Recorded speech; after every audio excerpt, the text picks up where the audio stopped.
ನಮಸ್ಕಾರ ಎಲ್ರಿಗೂ ಹರ್ಷ ಸ್ಟುಡಿಯೋ ಚಾನೆಲ್ಗೆ ಮತ್ತೊಮ್ಮೆ ನಿಮಗೆ ಸ್ವಾಗತ. ಇವತ್ತು ಒಂದು ಸೆನ್ಸಿಟಿವ್ ವಿಷಯದ ಬಗ್ಗೆ ಮಾತಾಡ್ಬೇಕು ಅಂತ ಇದ್ದೀನಿ. ಅದೇನಂತ ಹೇಳಿದ್ರೆ ಇನ್ಫರ್ಟಿಲಿಟಿ ಅನ್ನುವಂಥದ್ದು ಹೆಣ್ಮಕ್ಳದು ಮಾತ್ರ ಸಮಸ್ಯೆನಾ ಅಥವಾ ಗಂಡಸರಲ್ಲೂ ಸಮಸ್ಯೆ ಇದೆಯಾ ಅನ್ನೋದ್ರ ಬಗ್ಗೆ ನಾನು ನಿಮ್ಗೆ ಇವತ್ತು ಹೇಳ್ಬೇಕು ಅಂತ ಇದ್ದೀನಿ. ಒಂದ್ ಮಾತು ಕ್ಲಿಯರ್ ಆಗಿ ಹೇಳ್ಬೇಕು, ಮಕ್ಕಳಾಗದೇ ಇರೋದು ಇದು ಕೇವಲ ಒಂದು ಹೆಣ್ಮಕ್ಳದು ಮಾತ್ರ ತಪ್ಪಲ್ಲ. ಈಗ 1 ವರ್ಷ ಆದ್ರೂ ಮಕ್ಕಳಾಗ್ತಾ ಇಲ್ಲ ಅಂತ ಹೇಳಿದ್ರೆ ವೈದ್ಯರಲ್ಲಿ ತೋರಿಸೋದು ತುಂಬಾನೇ ಇಂಪಾರ್ಟೆಂಟ್ ಆಗುತ್ತೆ. ಇನ್ಫರ್ಟಿಲಿಟಿ ಅಂದ್ರೆ ಏನು ಅಂತ ಹೇಳಿದ್ರೆ, ಅಂದ್ರೆ 1 ವರ್ಷ ಆದ್ರೂ ಕೆಲವರಲ್ಲಿ ಮದ್ವೆ ಆದ 6 ತಿಂಗಳಲ್ಲಿ ಕನ್ಸೀವ್ ಆಗ್ತಾರೆ, ಇನ್ನು ಕೆಲವರು 6 ತಿಂಗಳ ಆದ್ಮೇಲೂ ಕನ್ಸೀವ್ ಆಗೋದಿಲ್ಲ. ನಮ್ಮ ಸಮಾಜದಲ್ಲಿ ಏನಾಗುತ್ತೆ ಗೊತ್ತಾ, ಮದುವೆ ಆಗಿ ಮಕ್ಕಳಾಗದೇ ಇದ್ರೆ ಡಾಕ್ಟರ್ಗೆ ತೋರಿಸಿದ್ರ ಹೆಣ್ಣಲ್ಲಿ ಏನೋ ಪ್ರಾಬ್ಲಮ್ ಇರ್ಬೇಕು ಅಂತ ಹೇಳಿ ಜನ ಹೇಳ್ತಾರೆ. ಆದ್ರೆ ಈ ಕೆಲವೊಂದು ಪ್ರಶ್ನೆಗಳು ಈ ಕಪಲ್ಸ್ ಅನ್ನ ಏನ್ ಮಾಡುತ್ತೆ, ಅವರಿಗೆ ಫಿಸಿಕಲ್ ಪೇನ್ ಏನಿರುತ್ತೋ ಅವ್ರು ಹೇಳ್ಕೊಳಕ್ ಆಗಲ್ಲ, ಅದರ ಜೊತೆಗೆ ಮೆಂಟಲ್ ಪೇನ್ ಕೂಡ ಜಾಸ್ತಿ ಆಗ್ತಾ ಇರುತ್ತೆ. ಮಹಿಳೆಯರಲ್ಲಿ ಏನೆಲ್ಲ ಪ್ರಾಬ್ಲಮ್ ಇರಬಹುದು, ಇದಕ್ಕೆ ಏನೆಲ್ಲ ಕಾರಣ ಇರಬಹುದು ಅಂತ ನೋಡೋದಾದ್ರೆ, ಹೆಣ್ಮಕ್ಳಲ್ಲಿ ನೋಡಿ PCOS ಇರಬಹುದು, ಅಥವಾ ಥೈರಾಯ್ಡ್ ಪ್ರಾಬ್ಲಮ್ ಇರಬಹುದು, ಹಾರ್ಮೋನಲ್ ಇಂಬ್ಯಾಲೆನ್ಸ್ ಆಗ್ತಾ ಇರಬಹುದು, ಅಥವಾ ರೆಗ್ಯುಲರ್ ಆಗಿ ಪೀರಿಯಡ್ಸ್ ಆಗ್ತಾ ಇಲ್ಲ, ಕರೆಕ್ಟ್ ಆಗಿ ಅವಳಿಗೆ ಡೇಟ್ ಆಗ್ತಾ ಇಲ್ಲ, ಕೆಲವರಿಗೆ ಪೀರಿಯಡ್ಸ್ ಆಗ್ತಾ ಇರುವುದಿಲ್ಲ, ಅದನ್ನ ಅವ್ರು ನೆಗ್ಲೆಕ್ಟ್ ಮಾಡಿರ್ತಾರೆ. ಗರ್ಭಕೋಶದಲ್ಲಿ ಇರುವಂತಹ ಗರ್ಭನಾಳದಲ್ಲಿ ಏನಾದ್ರೂ ಇನ್ಫೆಕ್ಷನ್ ಇರಬಹುದು, ಅಥವಾ ಗರ್ಭಾಶಯದಲ್ಲಿ ಏನಾದ್ರೂ ಇನ್ಫೆಕ್ಷನ್ ಆಗಿರಬಹುದು, ಅಥವಾ ಎಂಡೋಮೆಟ್ರಿಯೋಸಿಸ್ ಅಂತ ಹೇಳ್ತೇವೆ.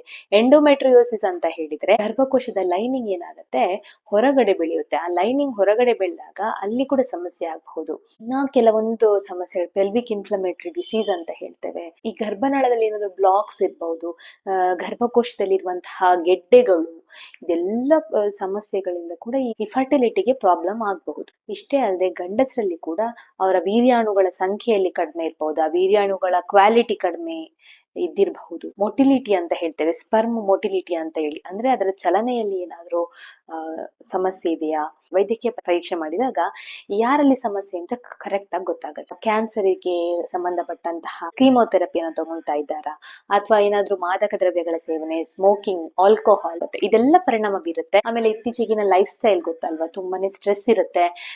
ಈಗ ಸಿಸ್ಟಮ್ ಮುಂದೆನೆ ಕೆಲಸ ಮಾಡ್ಕೊಂಡಿರ್ತಾರೆ, ಬಟ್ ಈ ಲ್ಯಾಪ್ಟಾಪ್ ಅನ್ನ ಏನ್ ಮಾಡ್ತಾರೆ, ಮಡಿಲಿಗೆ ಇಟ್ಕೊಂಡು ಕೆಲಸ ಮಾಡ್ತಾರೆ. ಸೊ ಅದರ ಆ ಹೀಟ್ ಇಂದ ಕೂಡ ಫರ್ಟಿಲಿಟಿ ಇಶ್ಯೂಸ್ ಆಗಬಹುದು. ಸೊ ಇದೆಲ್ಲ ಕಾರಣ ಇದ್ದಾಗ ಈ ತರ ಸಮಸ್ಯೆ ಬರುತ್ತೆ. ಮಕ್ಕಳಾಗ್ತಾ ಇಲ್ಲ ಅಂತ ಹೇಳಿ ಅದು ಎಂಡ್ ಆಫ್ ಲೈಫ್ ಅಲ್ಲ, ಅದಕ್ಕೆ ಟ್ರೀಟ್ಮೆಂಟ್ ಇದೆ.